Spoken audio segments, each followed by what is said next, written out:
Bonjour Bruno Paradis. Je suis heureuse de te recevoir ici dans la tour de contrôle de l'EMAM où tu as étudié. Ben oui. Toute ton histoire commence ici finalement. Ben oui, mais merci Julie pour l'invitation. Ça me fait plaisir.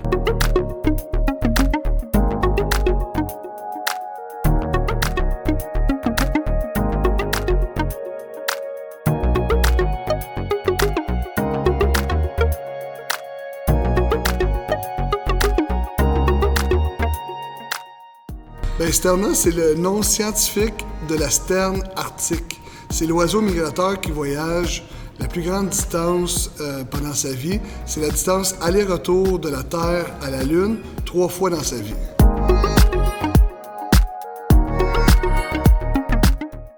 La vision de Sterna, écoute, aujourd'hui, on avait commencé en plaçant des gens dans le domaine de l'aéronautique, dans l'usinage, mais aujourd'hui, c'est de combler le manque de la pénurie de main-d'œuvre au Québec et dans plusieurs autres pays dans le monde.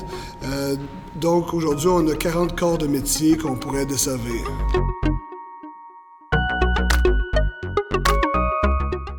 Les grosses entreprises ont moins de difficultés à recruter.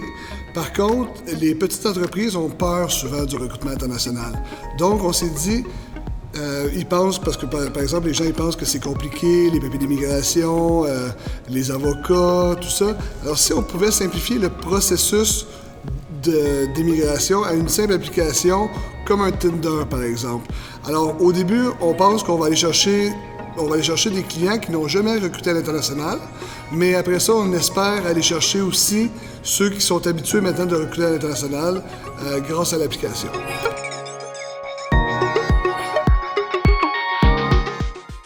Bien, en réalité, moi, ce que j'ai trouvé, c'est que dans le processus manuel, il fallait souvent demander aux candidats de compléter des addendums, des annexes avec leurs notions techniques qu'ils connaissaient.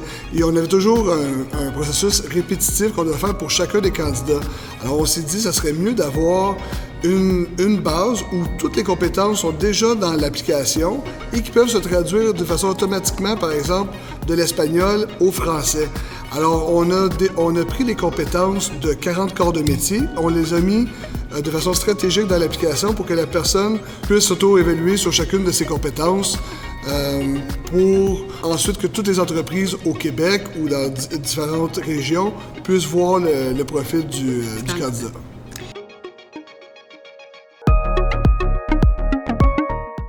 Aujourd'hui, on peut continuer à faire des salons au Québec, des foires d'emploi, mais les piles de CV ne s'accumulent plus comme auparavant. OK? Alors, ça, c'est la triste réalité. Il y a une pénurie de main-d'œuvre. Donc, il faut aller les chercher à l'extérieur et puis, au lieu de faire des missions avec d'autres organismes, avec de plusieurs façons différentes, nous, on a simplifié ça avec une application où on peut personnaliser ces missions de recrutement, que ce soit d'une entrevue virtuelle à une entrevue présentielle, que ce soit tout de suite à une entrevue présentielle avec un test de validation, que ce soit d'une entrevue virtuelle avec un test de validation sans que l'entreprise se déplace. C'est pour ça qu'on a créé l'application et que je pense qu'on va avoir du succès grâce à la flexibilité de Sterna.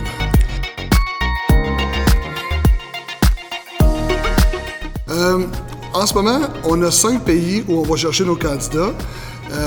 On est en Amérique latine, au Mexique et en Colombie, grâce aux accords de libre-échange qui permettent une voie rapide pour emmener les candidats, une voie très rapide pour emmener les candidats qui qualifient selon certains prérequis. On est aussi en Tunisie, au Maroc, à cause de la connaissance des technologies européennes qu'ont le Maroc et la Tunisie et de leur connaissance du français pour le Québec. Et le dernier pays où on est, c'est les Philippines.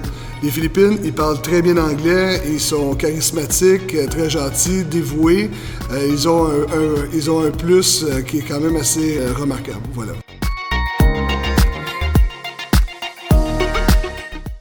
Il faudrait dire que le CNC au Québec, c'est qu'est-ce qui est de plus recherché.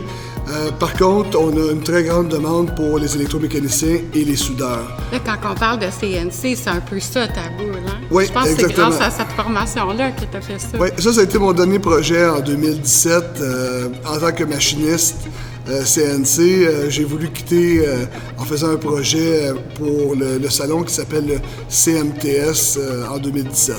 Donc, c'est ici que tu as appris à faire ce genre de choses-là? Oui, ben, j'ai appris entre autres ici, tout a commencé ici. Par contre, je suis allé dans ma carrière travailler en Europe, travailler aux États-Unis, et puis j'ai été un passionné de la programmation de machines à commande numérique 5-axes que j'ai fait pendant 20 ans.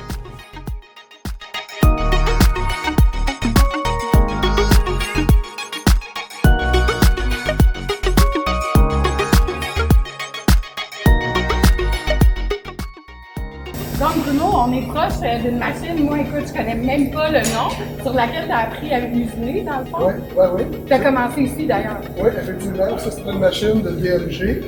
J'ai eu moi-même une machine à commande numérique comme ça il y a quelques années. Ça fait 20 ans que je programme des machines 5 axes comme celle-ci. Donc, tu es passé de machiniste à entrepreneur. C'est tout un parcours?